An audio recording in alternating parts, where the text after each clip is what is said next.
يسقون من Rahiq مختوم.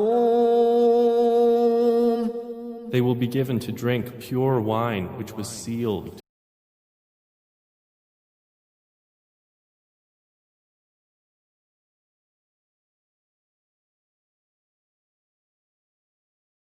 The last of it is musk. So for this let the competitors compete. عربوں کی تاریخ. عرب ایک عربی کا لفظ ہے جس کا لغاتی اعتبار سے معنی ہے ریگستان یا ایک بنجر زمین. تاریخی طور پر عرب کے قبیلے دو طرح کے ہیں. عرب بعیدہ یعنی قدیم ترین عرب، ایکسٹنکٹ ہو چکے عرب. عرب بعیدہ کی کچھ مثال قرآن میں ہی موجود ہیں. ہمیں جتنے بھی عربک سویلائزیشنز، جتنے بھی عربی تہذیب کے بارے میں پتہ ہے، ان میں سے عرب بعیدہ سب سے پہلے ہیں. قرآن میں ہے کذبت ثمود وعاد بالقاریہ. سمود اور عاد کی قوموں نے قاریہ کے دن کو، آخرت کے دن کو جھٹلایا. سورۃ الحاقہ کی 4 آیت. قوم عاد اور قوم سمود دو عربی قومیں تھیں جن پر اللہ کا عذاب آیا تھا ان کے بدعمالی کے عوض میں. ان عربی قوم کو جو دنیا سے ختم ہو چکے ہیں انہیں کہتے ہیں عرب بعیدہ. قرآن میں تو عاد اور سمود کا ہی ذکر ہے، لیکن کتاب الرحیق المختوم میں ایسے کچھ اور قوموں کا ذکر ہے، جیسے کہ مجھے پتہ بھی نہیں ہے اسے پروناؤنس ایسے ہی کرتے ہیں یعنی تمس جدیس املاق، مگر اس تمس جدیس املاق سے ہمیں کچھ لینا دینا نہیں ہے. اب یہ عرب عربی نہیں بولتے تھے. عرب بعیدہ آج کے عربوں کی نسل جیسے دکھتے بھی نہیں تھے. ان عرب بعیدہ کو عرب صرف اس لیے کہا جاتا ہے کہ یہ سرزمین عرب جزیرۃ العرب پر رہتے تھے، ورنہ ان کی نسل بعد کے عربوں کی سی بالکل نہیں ہے. دلچسپ بات یہ ہے کہ ہم نے سمود کے قوم کے پتھروں میں تراشے ہوئے گھر کو آرکیولوجیکلی ڈسکور کرے ہیں، جو کہ سعودی عرب اور جارڈن پیٹرا میں مدائن صالح نام سے مشہور ہے، اور یہ ورلڈ ہیریٹیج سائٹ بھی ہے. آرکیولوجی ہمیں بتاتی ہے کہ جس زمانے میں قوم سمود کی تہذیب اپنے عروج پر تھی وہ زمانہ تھا 3000 BC کا، یعنی آج سے 5000 سال پہلے. ہم اتنی پرانے قوموں کی بات کر رہے ہیں. یہ عرب بعیدہ تقریباً فرعون کے زمانے کی قوم تھی. بائبل کا اولڈ ٹیسٹمنٹ میں بھی اس کا ذکر ہے. ملتا ہے کہ عراق کے بابیل یعنی بیبیلون شہر سے نکل کر عرب میں آ کر بسیں تھی یہ قومیں. تو پری ہسٹورک عربی قوموں کو عرب بعیدہ کہتے ہیں. تو جو باقی رہ جانے والے قوم جو ایکسٹنکٹ نہیں ہوئے ان قوموں کو اب کہتے ہیں عرب باقیہ.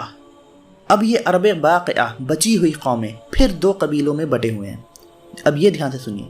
عرب عاربہ یعنی عرب قبیلے ہمیشہ سے جو عرب تھے، اور دوسرے ہیں عرب مستعربہ یعنی وہ عرب قبیلے جو باہر سے آ کر عرب میں بس گئے. مستعربہ. رسول اللہ صلی اللہ علیہ وسلم عرب مستعربہ تھے. جو عرب عاربہ ہیں یہ سبھی ایک شخص کے نسل سے خود کو جوڑتے ہیں جس شخص کا نام ہے قحطان. تو عرب عاربہ خود کو قحطانی قبیلہ کہتے ہیں. یہ ضروری نام ہے قحطانی قبیلہ، سیرت میں ذکر آئے گا اس قبیلے کا. دوسری طرف ہے عرب مستعربہ. یہ نسل ہے اسماعیل علیہ السلام کے. اسماعیل علیہ السلام کی اولادوں میں سے کچھ جنریشن نیچے پھر ایک شخص تھا جس کا نام تھا عدنان. تو یہ اسماعیل علیہ السلام کے جنریشنز کو عدنان کے نام پہ عدنانی عرب کہتے ہیں، عدنانی قبیلہ کہتے ہیں. تو عرب عاربہ کو قحطانی عرب کہتے ہیں اور عرب مستعربہ کو عدنانی قبیلہ کہتے ہیں.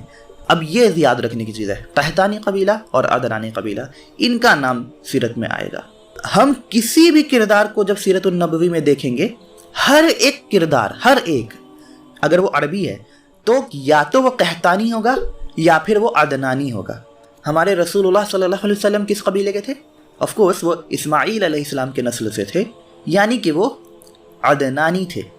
مگر سیرت کے بیچ میں ہمیں ملیں گے مدینہ کے لوگ قحطانی تھے. دوسری طرف مکہ کے قریش وہ عدنانی تھے. اچھا اب یہ دیکھیں کہ رسول اللہ صلی اللہ علیہ وسلم کی سیرت میں یہ نبی اسماعیل علیہ السلام کہاں سے آ گئے؟ دیکھیے جتنی بھی نبی صلی اللہ علیہ وسلم کی سیرت کی کتابیں ہوتی ہیں سبھی کتابوں کی شروعات تو ابراہیم اور اسماعیل کے قصے سے ہی ہوتا ہے، کیونکہ یہیں سے مکہ کی کہانی کی شروعات ہوئی تھی، یہیں سے کعبہ کی کہانی کی شروعات ہوئی تھی، یہیں سے زمزم کی کہانی کی شروعات ہوئی تھی۔ تو ہم تیزی سے ابراہیم علیہ السلام اور اسماعیل علیہ السلام کے قصے کو دیکھتے ہیں، مگر میں امید کرتا ہوں کہ آپ میں سے زیادہ تر کو ڈیٹیلز پتہ ہی ہوں گے، میں تیزی سے گلاس اوور کر جاؤں گا اس پورشن پہ۔ ابراہیم علیہ السلام کا جنم اور نام کے ایک عراقی شہر میں ہوا تھا، ان کی بیوی سارہ بھی وہیں کی تھی۔ ایک ظالم بادشاہ تھا نمرود، اس کے ظلم کے بعد دونوں ابراہیم اور سارہ فلسطین ہجرت کر گئے۔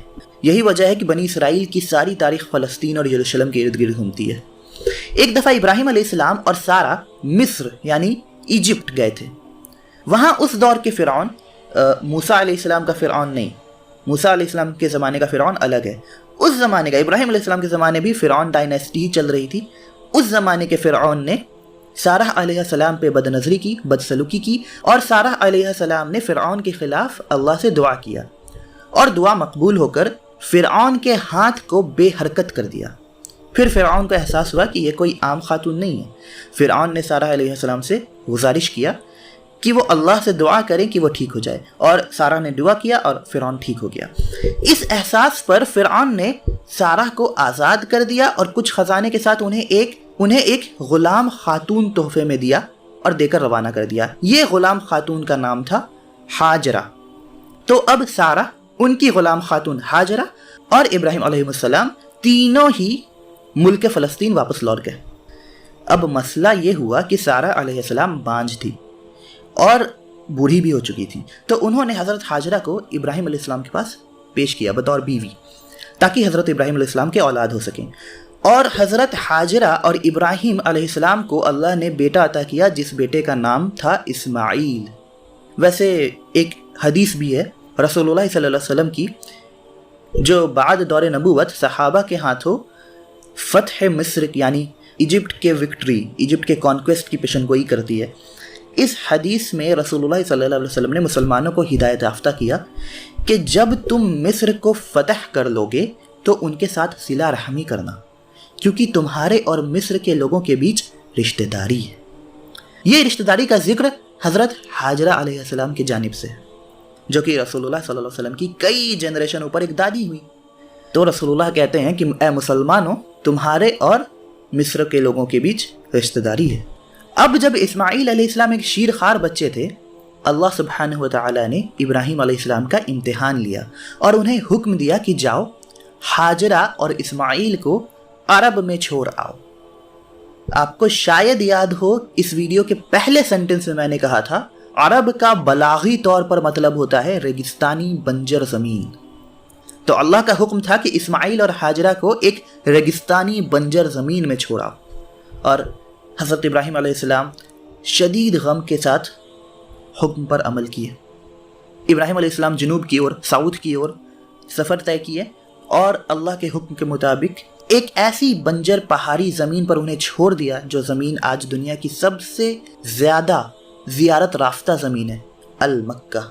اس واقعہ کے بعد ابراہیم علیہ السلام واپس فلسطین لوٹ چلے، اور اللہ سبحانہ تعالیٰ نے انہیں بیوی سارہ کے ساتھ معجزانہ طور پر وہاں بھی بیٹا عطا کیا، وہ تھے اسحاق علیہ السلام، اور انہی اسحاق علیہ السلام کے بیٹے یعقوب علیہ السلام ہیں، جن کا دوسرا نام ہے اسرائیل، اور انہی اسرائیل کی اولادوں کو یعنی یعقوب کی اولادوں کو بنی اسرائیل کہتے ہیں۔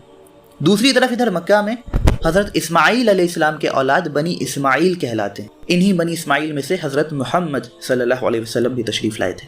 تو مکہ میں ہاجرہ علیہ السلام اکیلی ایک بچے کے ساتھ بنا کسی باظاہر مدد کے بیٹے اسماعیل کے لیے پانی کی تلاش میں لگی تھی، جب اللہ سبحانہ وتعالی نے معجزانہ طور پر انہیں زمزم کا پانی عطا کیا۔ جیسے ہی زمین سے پانی نکلا، حضرت ہاجرہ علیہ السلام نے اس کے چاروں طرف ایک کنواں بنا دیا۔ اب ایک ریگستان میں پانی سے بھرا ہوا کنواں سب سے بڑا خزانہ ہوتا ہے۔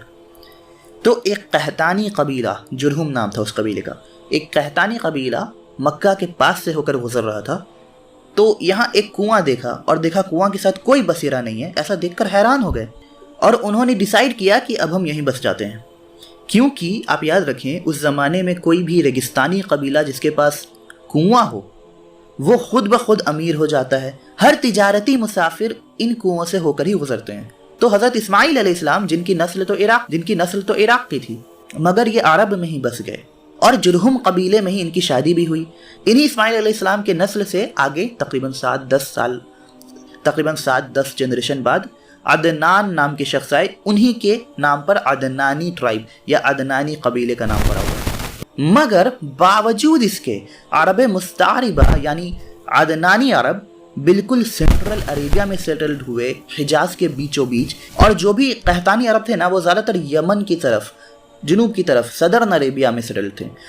تو سینٹرل عربیہ میں موجود ہونے کی وجہ سے جو عدنانی عرب تھے یہ ساری تجارتی راستوں کے مائل سٹونز یعنی ٹھہراؤ اسٹیشنز کے مالک بن گئے۔ کوئی بھی قحطانی قبیلہ عدنانی قبیلے سے ہو کر ہی تجارت کے لیے شام کی اور جا سکتا۔ اس وجہ سے عدنانی قبیلہ رتبے میں، مال و دولت میں، قوت میں، تینوں اعتبار سے قحطانیوں سے کافی آگے نکل گئے۔ تو جب تک رسول اللہ صلی اللہ علیہ وسلم دنیا میں تشریف لائے تب تک تو قریش ایک عدنانی قبیلہ پورے عرب کے سب سے طاقتور قبیلہ بن چکا تھا، اور اس قریش میں بھی حضرت محمد صلی اللہ علیہ وسلم کا نسل پورے عرب میں سب سے اعلیٰ نسل تھا۔ اب یہ ہم اتنا بڑا کلیم کیسے کر سکتے ہیں؟ پورے عرب میں سب سے اعلیٰ نسل، اس کی بات ہم جلدی ہی کریں گے۔ اور ساتھ ہی کعبہ کے بننے کی تاریخ اور عرب کیسے دین ابراہیم و اسماعیل کے توحید عقائد سے بھٹک کر شرک میں مبتلا ہو گئے، کس شخص نے شرک کو عربوں میں انٹروڈیوس کیا، ہمیں ایگزیکٹ اس شخص کا نام پتہ ہے، حدیث سے پتہ چلتا ہے۔ ہم ان سبھی تاریخ کو اگلے ویڈیو میں انشاءاللہ کور کریں گے۔